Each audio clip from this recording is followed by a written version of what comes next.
This is all-time disaster. Right. This is a team that is a shoo-in to go to the World Series and represent the National League. Whoa, hold on. Was that Shannon Sharpe and Skip Bayless talking about baseball? You know something crazy happened if them two are talking baseball, because ESPN and Fox Sports, they never do it. Baseball is on the back burner every single day. So, yeah. I think today's going to be a pretty crazy video. What's going on, guys? It's Fuzzy. Welcome back to yet another Major League Baseball recap playoff edition. We are in for a wild ride today. Also, there will be another video out today, so if you guys like MLB The Show, make sure you guys turn on those bells because it's going to be an absolute banger. But yesterday, Clayton Kershaw, oh no, he did it yet again. I feel so bad for this guy because I think that we can all agree that Clayton Kershaw is one of the nicest baseball players of all time, just in terms of his personality and his outlook on the game. So we'll show his interview after he blew the game. But of course, the Dodgers game was not the only games that we have seen the last couple days. What we're going to do is we're going to first start off with the Astros and the Rays. Game 4, Tommy Pham, and who was the other guy that hit a home run? Willie Adames. They both hit home runs off Justin Verlander. It was an absolute improbable comeback for them to tie the series and go to a Game 5, which is live at 4 o'clock tonight. Do not miss it. But yeah, without further ado, we're going to start talking baseball, and we're going to start with the Astros and the Rays Game 4. So with 1 out, here's Tommy Pham. The 2-2, and Pham drills this one deep left center. 1-0 Rays. For the Rays. The 2-1 to Wendell, and he drives this one into the right field corner against Justin Verlander. Here's a high drive, deep in the air, left center field. Brindley turns and looks.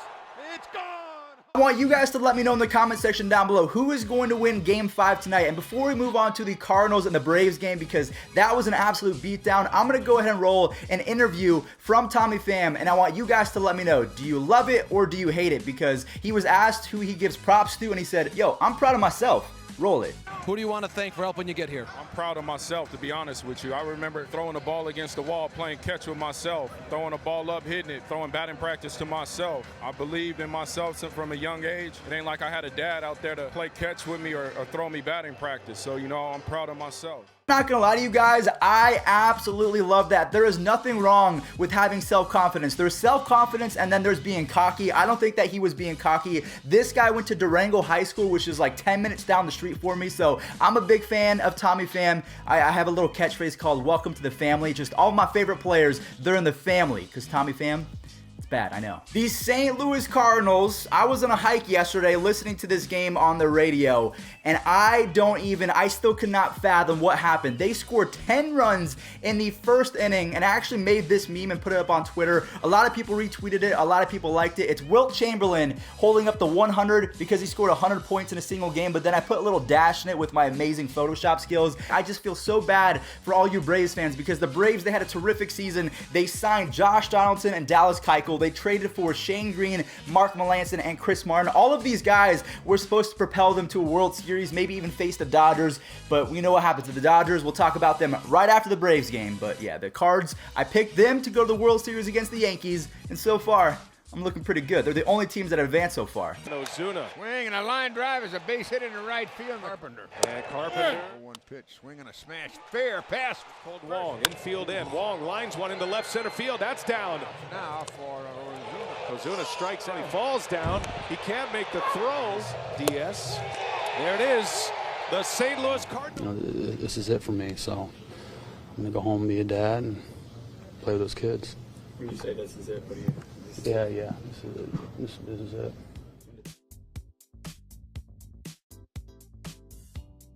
The St. Louis Cardinals will be going up against the Nationals because, as we saw yesterday, Walker Buehler was absolutely lights out yesterday. He only gave up 1 run in 7 innings against the Washington Nationals. And then Clayton Kershaw, even though he struck out Adam Eaton, I think it was the top of the 7th inning, the top of the 8th, I'm sure that he wishes that he could forget for the rest of time. So he gave up 2 back-to-back home runs. So just put this into perspective, how bad Clayton Kershaw is in the postseason. He has never given up back-to-back home runs in the regular season, but he's done it twice already in the postseason. So that just goes to show you that he's not the same pitcher. And then Joe Kelly gave up a grand slam to Howie Kendrick.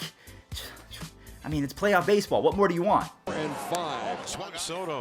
He swings and belts one to deep right center field. Way back. Going, and gone. In a matter of 3 pitches, the Nationals have turned this game completely around. 5. Swinging a fly ball, center field deep. Bellinger going back to the warning track, to the wall. It's a grand slam.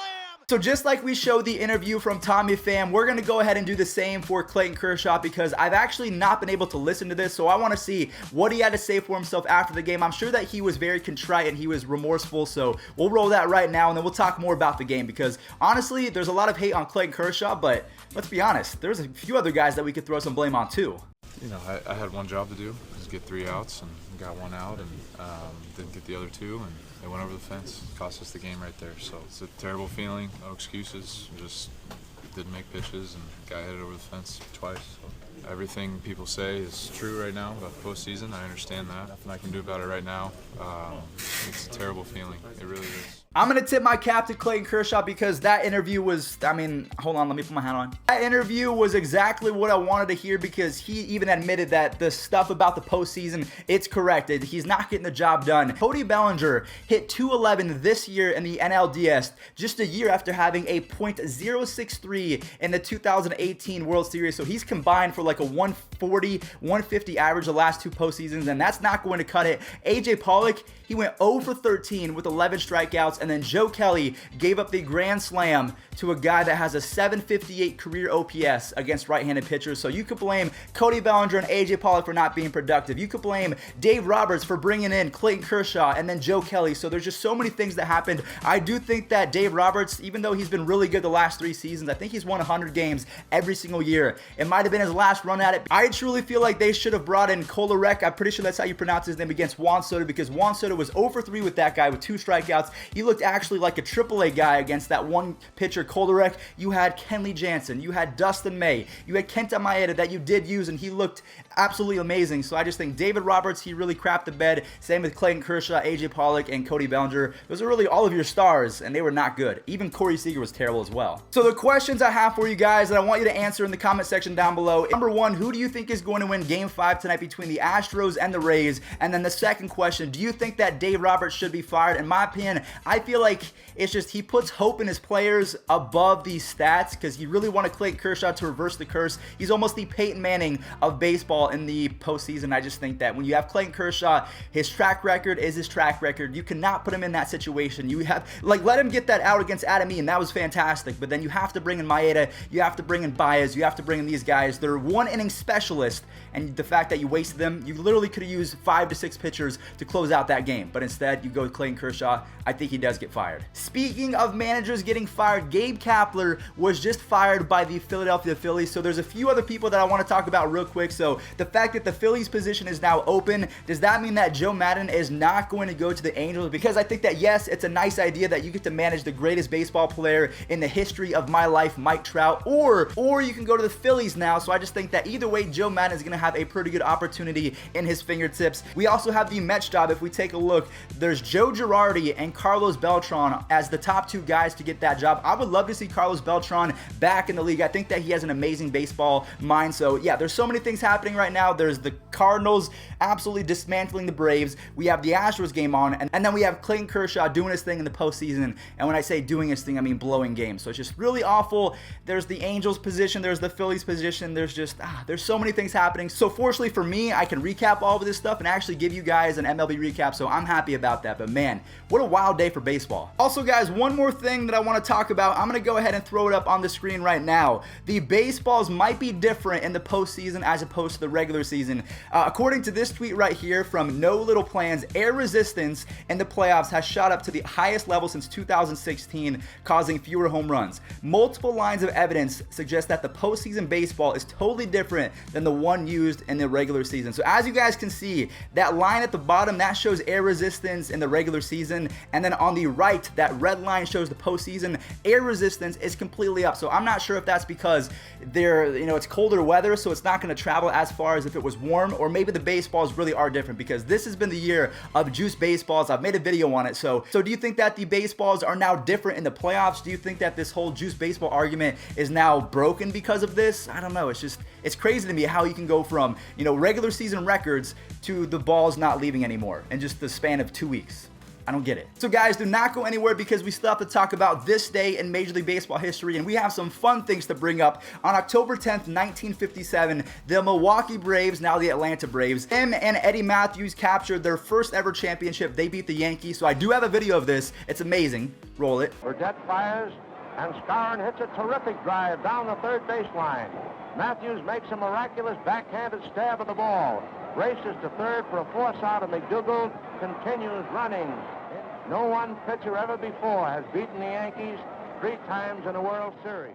Next up, we have yet another groundbreaking clip. I did not even know that this existed, but on October 10th, 1964, 55 years ago today, Mickey Mantle hit a walk-off home run in Game 3 of the World Series. It was his 16th World Series home run, so he passed the great Bambino, Babe Ruth. And we have video of it. It's in color, too. Here's Mantle. He's grounded to short. He's walked. He's doubled to right. The big Yankee crowd roaring now for some action. There's a high drive. It's a deep right. And forget about it. It is gone.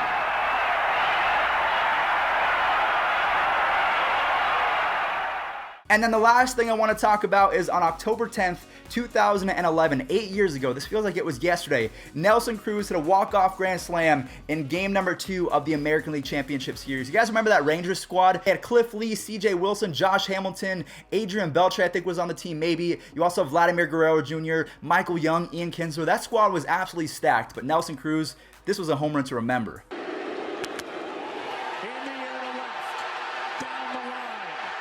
This ball ends it.